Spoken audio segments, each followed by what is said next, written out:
All right, I just got out of a screening of Dune 2, directed by Denis Villeneuve, based on Frank Herbert's, Dune series. Um, we had done a video earlier this week. Well, Lana and Dave did a video earlier this week. Their feelings about the '84 David Lynch one, and I like that movie. I'm unapologetic about liking that movie, but I really enjoyed the first of this new series. I thought that I love to see a return to sophisticated, smart science fiction. There's so few of those since the year 2000. You have the District Nines and the Children of Men and the Moons and things like that. So it's nice to see those type of films again. But this one still delivers on spectacle. The first film, I think it kind of rubbed a lot of people the wrong way because, those who know the Lynch one, are probably going to be a bit more engrossed in this new one than they were in the first one because it's a almost 3 hour long teaser for a larger story. So I think that, where that one ended is kind of when things start to get good for people who are a fan of, goth Star Wars or whatever. With that said, I call this the long-awaited one because it was moved back and moved around so many times because of the actors strike and things. So it was supposed to come out back in November, and then it got moved to now March 1st. I was supposed to watch it on Wednesday night, but instead Metz and I decided to stream. I'm not an authority on the books in any way, shape, or form.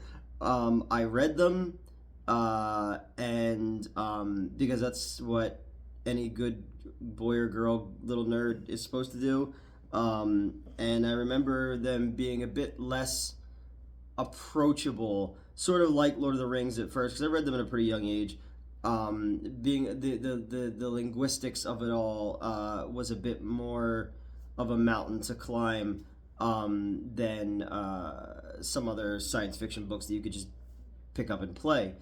I remember the basics of the things, not just from the Lynch stuff, but a bit of more of the subtext to it and all. And then over the years, obviously, you have the people who want to denigrate it because it's the white savior cliche and all that. So I went back and I rewatched the '84 one before, when Lana and Dave had done their review, and then I went back and I watched the new one, and I had forgotten a lot of it because I didn't see it in the theater. I saw it on my laptop at the Screenwave office because it came out in the beginning of the pandemic, and I remember watching it on HBO Max in my office there one night. I don't remember if we ever did a review of it or anything like that on the other channel, but I don't remember.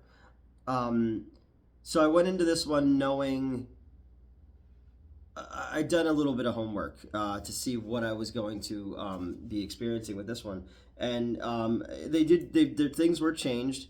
Obviously, not being a massive Dune person, I can't exactly shake my fist at the clouds or anything like that. On a sheer film level, and I'm just going to address this one on a sheer superficial film way. Okay, so I because I'll probably get in the information wrong, and people will say actually it's this, and then I got that wrong because I don't know the books that well. I think I still have my copies though from middle school somewhere in a box, and I love the Jodorowsky's Dune documentary. It ends, with a wonderful quote about, not making someone else, making your own dreams, not making someone else's dreams. But yeah, so this one, compared to the first arc of this story, I'll start with things that I think are a little bit more negative before I go into jerking this thing off and getting spice all on my face, chest and back. Because we are into the spectacle of it all now, I do think that the script is a little bit weaker This time, I think because you are balancing so many plots now that we're into the bloom of the thing, some people do get lost in the shuffle, and I believe that the characterization is a little bit weaker in this one. I believe that the Baron's forces, from the book, I remember they're brilliant tacticians, and they make some bizarre tactical mistakes here that I felt like was sort of out of character. You know, um, as much as I think this is a fucking masterpiece visually, there are times when he lingers a little bit too long. There's just a little bit too much showy in some things. But with that said, it is a fucking treat for the eye. The score, the colors. You think about CGI as a tool to tell a story and to take us to worlds we've never seen before. And you think about like recent like visual diarrhea, like The Flash. When all the worlds are colliding, it's just fucking gaudy and awful. So many Marvel movies recently that have just unfinished special effects, and it just makes you go like, all right, I'm kind of done. You can kind of see the ones and the zeros up on screen, and the hours and hours and hours of poor CGI people rendering this shit. This one, everything had purpose and texture and weight to it, and that's the biggest thing in telling a story and losing yourself in the idea that, yeah, a lot of this is green screen, blue screen, whatever, but because it all felt like it had purpose where it was, it really fit together, and it allowed me to leave that cynicism of it all behind and just become connected with the story. Again, there are pacing problems with it. You do leave certain characters for a really long time and go, oh, right, yeah, we're with this story. Christopher Walken and Florence Pugh Pugh are basically just glorified cameos. I think Austin Butler playing Sting's character. I love the look and the mannerisms. The voice is a little bit weird. But again, Javier Bardem is just chewing the fucking scenery. And Ferguson, the one who plays Paul's mother, she's always wonderful in everything. And I really like her character in this one. And then when you get to Paul, Timothy Chalamet, I don't know, Willy Wonka. I saw from the other films that I'd seen of his how he's gonna play Paul as the idealistic boy, but knowing where Paul is going to go, and to like a Dune Messiah kind of thing. I was wondering if he could pull that off, and he does, and there's no question about it. He's extremely strong in this movie. Zendaya being so heavily featured in the marketing is weird though, because she does very much take a back seat to a lot of the other characters in this one. But I love that we're getting a science fiction movie which deals with zealotry and dogma and the consolidation of power, and I love the idea of beauty and terror and horror as a perfect metaphor for religion in general. Obviously, I'm an atheist, and it's not a secret on this channel. But the idea of being able to look at a text and appreciate its beauty, but also knowing the abject horrors carried out in the name of a god, throughout history is so interesting. And the way that Paul falls into that trap, and the way that he needs people to see him as that if he's going to have his revenge, kind of Count of Monte Cristo-esque, and then you have his mother who's kind of pulling the strings too behind the scenes. And how about a fucking baller move to have Anna Taylor-Joy in like a 10-second cameo? I was like, fuck, that takes balls, man. I mean, granted, she's gonna have a bigger role, obviously, but no, I was incredibly impressed by this on just a sheer technical film level, on old-fashioned adult science fiction that never feels the need to throw an extra action scene or an extra CGI scene in there in order to satiate the people with their hands in the popcorn pussy bucket or anything like that. Um, and it never feels the need to. There's levity in it. There's some jokes in it, but never at the expense of the story or of the characters. You never have Paul being like, talked down to by Zendaya for being the dude or whatever.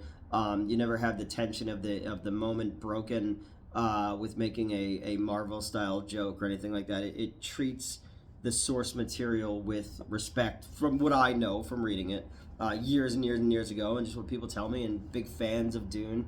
But visually and on a sheer technical level, it's a fucking masterpiece, and it's impressive that we can still get those type of movies in 2023 that'll still have the pussy popcorn bucket tie-in. So I don't know how this one is gonna do. I if you are looking for just sheer spectacle, I don't know if this will satiate that feeling that in you of wanting to see Star Wars level stuff. I'm not saying that you have to be sophisticated or anything like that. It's like, no, this makes you earn its twists and its ending. It's just, I love just like little things like the backlight with the colors that they use, and a lot of time how characters, because of the lighting, is in like the whole fight at the end. It's like it's just a playing out a lot in a wide shot of this knife fight. Like their wrists are tied together like they're in the fucking Beat It music video. But how it's a lot. It's in silhouette, and there's just so many interesting takes. There's so many interesting shots like that, and while it's not as trippy as Lynch's, and it's not as character driven as the first one of this new series. We're into a broader story now, which is cosmic, but it deals with very, very present things going on in our world of false prophets and fake news and all that shit.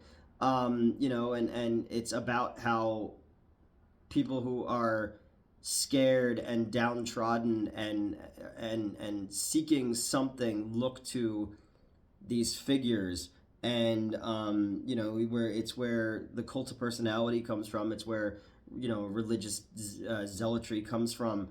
And in this case, it's preying upon these people, but also trying to lead them out of persecution and enslavement and stuff. So it's an ends to a means kind of deal with it, and I hope we do get the third chapter. I hope this does well enough to give us that, because I was really, really impressed by it. It's one that I'm definitely gonna need to watch again to kind of go a little bit deeper into the nuts and bolts of it. It's just the first time just letting it wash over me, and just remarking at the scope of the entire thing.